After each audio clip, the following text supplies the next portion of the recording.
Selected point number 225. कोई क्रोध करे तो hear no evil. कोई भी क्रोध करे இப்போ யாருக்கு கோவம் வந்தாலும் ஈவில் बातें बोले ஈவில்லான விஷயங்களை சொன்னாங்க, கெட்ட விஷயங்களை சொன்னாங்கன்னா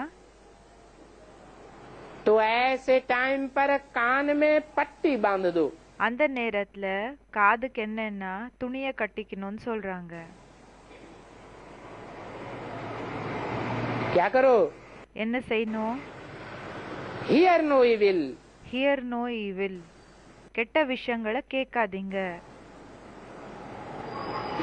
कोई जवाब नहीं देना है. எந்த விதமான பதிலு கூடயும் கொடுக்க கூடாது.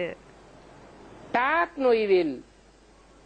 டாக் நோ ஈவில் அப்படின்னா கெட்ட பேச்சுகளை பேசக்கூடாது. परंतु इतनी ताकत तो कोई कोई विरले में होती है. ஆனா இவ்வளோ சக்தி சிலருக்குள்ளதா ரேராதா இருக்கும்னு சொல்றாங்க. जिनकी बुद्धि में ईश्वरीय ज्ञान समाया हुआ रहता है. யாரோட புத்தியில ஈஸ்வரிய ஞானம் அடங்கி இருக்கும்னு சொல்றாங்க. नहीं तो क्रोध वालों की शिकल तो जैसे टाम ही हो जाती है. இல்லைன்னா யாரு கோவப்பட்டிக்கிறாங்களோ கோவம் வருதோ அவங்களோட முகம் டாமி போல ஆயிடுதுன்னு சொல்றாங்க.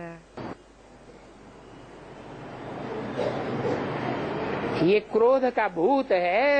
இது கோவத்தினோட பூதமா இருக்குது. फिर भी ஆனாலும் मेहनत कराते करते स्थापना तो हो ही जानी है. இப்போ உழைக்க வச்சு இப்படி செஞ்சு என்னன்னா ஸ்தாபனைன்றது ஆயிடும்னு சொல்றாங்க, ஆகிதான் ஆகணும்னு சொல்றாங்க.